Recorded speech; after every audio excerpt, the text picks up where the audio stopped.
What's going on, all you Digi-Destined out there? This is Trey here from Team My Heads, and I am back with another Digimon card game deck profile. The deck profile I'm bringing for you guys today is arguably the deck I should have played at my last local tournament, at least according to my teammate Nick. This is the deck I should have played because I just would have done much better with it. This is, as you can see, oh no, my cards are very slick, and these are very nice new sleeves. This deck is Commandramon. Now, the reason this deck is coming a little later than I wanted it was because it took way too long to get these Commandramon cards, and then with the new Commandramon that came out in BT-5, I figured since it took me forever to get the Commandramons, I might as well just wait for the new Commandramon and then make the deck profile. So that's what I did. Since playing it, since I guess BT-5 pre-release, about around that week, since playing with some of the new cards, there are some changes I would make. One of them is definitely going to be this Missymon, just the way I'm trying to play the deck. Currently, I don't really think you need 4 Missymons, even though that's what I have right now. I would probably definitely swap this ratio. So I'm going to actually just start now, and I'll show you what I mean. The eggs are 4 Missymon and 1 Sumimon. So I would actually just swap this. I would actually do 4 Sumimon and 1 Missymon. Although the reason I was playing the 4 Missymon before was because I really didn't care if my Commandramons were deleted. I actually wanted them to be deleted because you were trying to hurry up and fill your trash with a bunch of Commandramons or D-Brigade cards so that you could trigger off Darkdramon.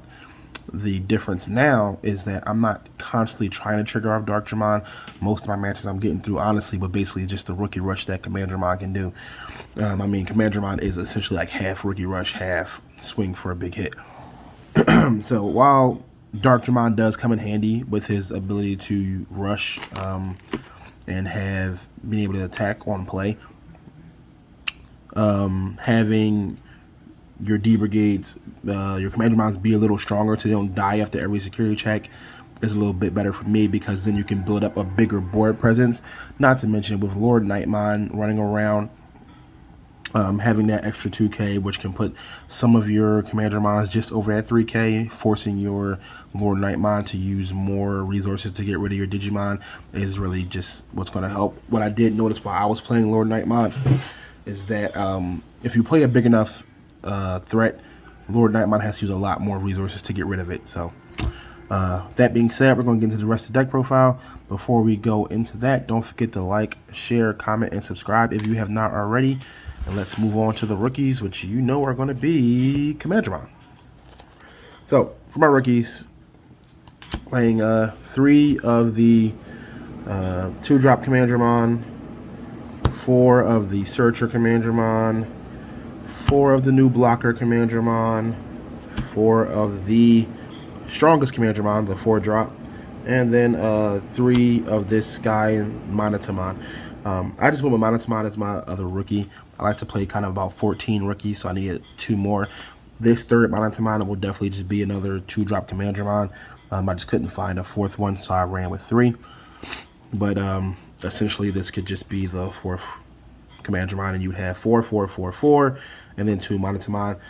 There's almost no reason not to play a full playset of every Commandramon. It just makes the deck run much more smoothly.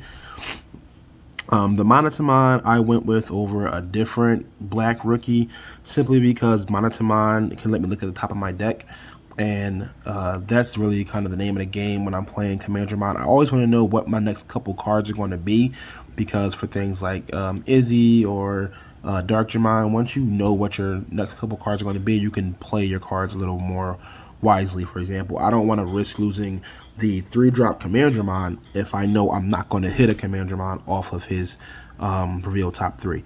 So I like to know, I like that this will let me look at the top card of my deck every time I play it. It's only a 3 cost, and I can just swing with it if I need to. And then when it's deleted, I can reveal the top 3 cards of my deck, and I can play a Monotamon among them with the memory cost, without paying his memory cost, and then the rest of the cards go to the bottom. So I can play this guy, look at the top card of my deck, and hope it's Commandramon. If it's Commandramon, I can then make different plays with these guys. If it's not, I can assume that maybe the next couple cards are probably not going to be Commandramons either, in which case I can swing with this guy. If he dies, he dies. And then I can just take those 3 cards, move them off the top of my deck, and then hopefully get into more Commandramons. Even with this high count, I have noticed that there are a lot of times, just depending on how your deck is cut, how your deck is shuffled, you can easily not see any Commandramons. And if you're not seeing the Commandramons, you're just going to have a really bad time.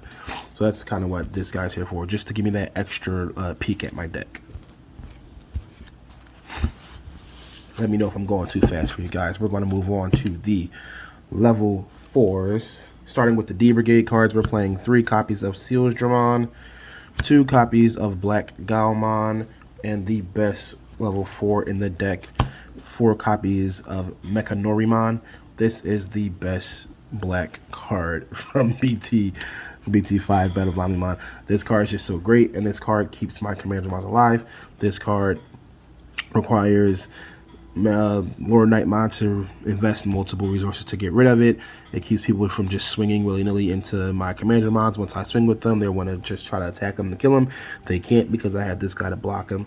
Spicey accomplishes the same thing because he's also a 6k body. However, Mechanorimon will restand if he's able to successfully defend an attack. Black Galmon is just a cheap cost Digivolve, as you see. Spicey and Black Galmon are both 2 cost Digivolve. The reboot, the jamming off the reboot never comes up, so I don't really care for that. However, the cheap cost is really great with me. Plus, he's a 5k, which means, again, I was seeing a lot of Lord Nightmons.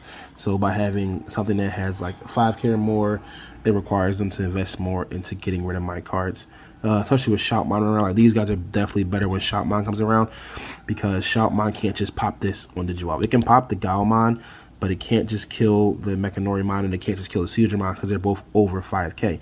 So then the Shoutmon will have to invest its attack. Its blitz attack will have to go to your blocker, because you're either going to block it or they're going to have to kill your blocker before they can do anything else. So that's kind of the reason I definitely like these guys. I want to see these guys way more than I want to see this guy.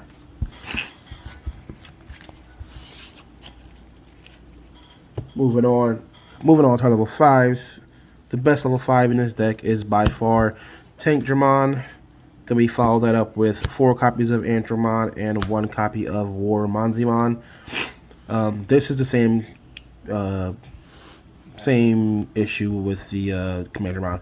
If I find another Andromon, I'll definitely just swap this off for Andromon. What I was going with this deck is essentially, once I go past rookie, I kind of wanted everything to be a blocker. So that's why you see the Spicey, the Mechanorimons, the Andromon, essentially in between rookie and mega. I wanted nothing but blockers. That way I could play a couple rookies and then Digivolve into a bunch of blockers, and the opponent has to get rid of them. This guy falls into the same category as Spicey and Mechanorimon, whereas Lord Nightmon can't just delete it with 1 effect. Shoutmon can't just pop it with an effect. Tankdramon is now one of the best cards with all the Commandramons. The reason being is because Tankdramon says on your turn if a D Brigade is deleted. So there has been times where I've had a lot of memory and I've just swung with Spicey and let the Tankdramon let it die, and then Tankdramon will trigger its effect and you see a Commandramon. Essentially, as long as your D Brigades are dying, you can keep popping this guy off. What I do like to do is, in a match where, say, my opponent is not pressuring me hard, I will try to get into a couple of Tankdramons. That way, if 1 Commandramon dies, I get to trigger its effect 3 times, which is great. A buddy of mine I was playing, he definitely realized how reliant I was on Tankdramon, so he started immediately killing my Tankdramon, just because I feel like in BT-5, this card is just that good. Don't want to go on for too long, so we're going to move into the megas. I am playing 6 megas. We're playing 2 copies of Darkdramon, 2 copies of Blitz Greymon, and 2 copies of Black War Greymon. There are 2 different Black War Greymons. These guys are basically situational. So the Black War Greymon, this is the only time when the reboot from Galmon, Black Galmon, comes in handy, because then he gets a security attack +1 and jamming. So if I ever do go into Black Galmon, my mega of choice is going to be the Black War Greymon. The other Black War Greymon has Digiburst to 2 to keep unsuspending himself. So if I do make a full stack, I typically go into him. If I've had to play anything other than that, I will typically go into Blitz Greymon. Now, I know Blitz Greymon may not look the best in this deck, but for me, I think it is a great meta call simply because Battle of Omnimon released a bunch of what? That's right, released a bunch of Omnimons, and they are really annoying. Oh my god, like my last tournament, I saw nothing but Omnimons. And what I did learn is that once somebody drops level 7, it is really hard to get rid of it. It's really annoying to get rid of it. So that's where Blitz Greymon comes in. Blitz Greymon Digivolves 2 on any one Digimon when you play it, which is great because I can let my opponent invest all their time into going to Omnimon, and I can just drop Blitz Greymon and say, put it in the trash. So that's great. And you can also keep forcing your opponent back to rookie stage, which is great. Shoutmon can skip the champion line and go straight to its ultra with the Omni Shoutmon. So if you are able to go into this guy, you can put him right back down into Shoutmon. But that's the whole point of the Blitz Greymon. There are so many really good level 7s that everybody's trying to turbo into. So that's why I'm playing the Blitz Greymon to kind of just keep them in check for a little bit. Dark Jamon is here for trying to steal games. You know, once you're playing it the way I'm playing it, which is I play my Commandramons, I let them swing. You know, by turn 2 or 3, I'm swinging a bunch of Commandramons. And if the game's going a little differently, I might have a Seal Dramon with a Commandramon under it, which is still great. Sometimes I have a Tank Dramon with a Seal Dramon and a Commandramon under it. So literally, if that Tank Dramon dies, I'll now have 3 D Brigade in the trash, which is great.